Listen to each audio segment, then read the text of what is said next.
Hello guys, ഞാൻ കുറച്ച് നാളായി ജേർണൽ ചെയ്തിട്ട്. അപ്പോൾ നമുക്കിന്നൊരു ഈസി ജേർണൽ ഐഡിയ നോക്കാം.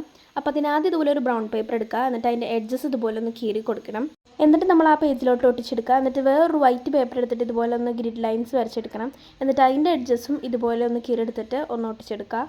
അടുത്തത് ഞാനൊരു സ്റ്റിക്കി നോട്ടാണ് എടുത്തിട്ടുള്ളത്. നമുക്കൊരു കുഞ്ഞ് എൻവലപ്പ് ഉണ്ടാക്കിയെടുക്കണം. അത് ഞാൻ ഈ വീഡിയോയിൽ കാണിക്കുന്ന രീതിയിലൊക്കെ ഒന്ന് ഫോൾഡ് ചെയ്ത് കൊടുക്കുക. ഇനി അതിൻ്റെ അറ്റത്തൊരു ടേപ്പ് ഒട്ടിച്ചു കൊടുത്തതിന് ശേഷം നമ്മുടെ ആ ഒരു ജേർണലിൻ്റെ ആ ഒരു സൈഡിലായിട്ട് ഒട്ടിച്ചു കൊടുക്കുക. ഇനി ഒരു പേപ്പർ എടുത്തതിന് ശേഷം ഒരു തുലിപ്പ് വരച്ചു കൊടുക്കണം. എനിക്ക് അറിയാവുന്ന രീതിയിലേക്കുള്ളൊരു തുലിപ്പ് ഞാൻ വരച്ചെടുത്തിട്ടുണ്ട്.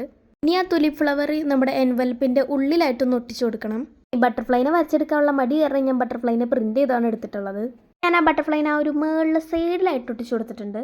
ഞാനൊരു പേപ്പറിൽ 3 ഇങ്ങനത്തെ ഒരു സർക്കിൾ വരച്ചെടുത്തിട്ട് അത് കട്ട് ചെയ്തിട്ട് ഇങ്ങനെ സൈഡിലായിട്ട് ഒട്ടിച്ചു കൊടുക്കുന്നുണ്ട്. നിങ്ങളുടെ ഇഷ്ടമുള്ള രീതിയിൽ റൈറ്റിങ്സോ കോഡ്സോ ഇത് കൊടുത്തിട്ട് നമ്മുടെ എസ്തെറ്റിക് ഈസി ജേർണൽ ഇവിടെ റെഡി ആയിട്ടുണ്ട്. അപ്പോൾ ഈ ഒരു ജേർണൽ ഇഷ്ടമായ വീഡിയോ എന്തായാലും ഒന്ന് ലൈക്ക് ചെയ്യണം. ആൻഡ് മറക്കാതെ എൻ്റെ ചാനൽ ഒന്ന് സബ്സ്ക്രൈബ് ചെയ്യണേ ഗൈസ്. അപ്പോൾ ഓക്കെ, ബൈ.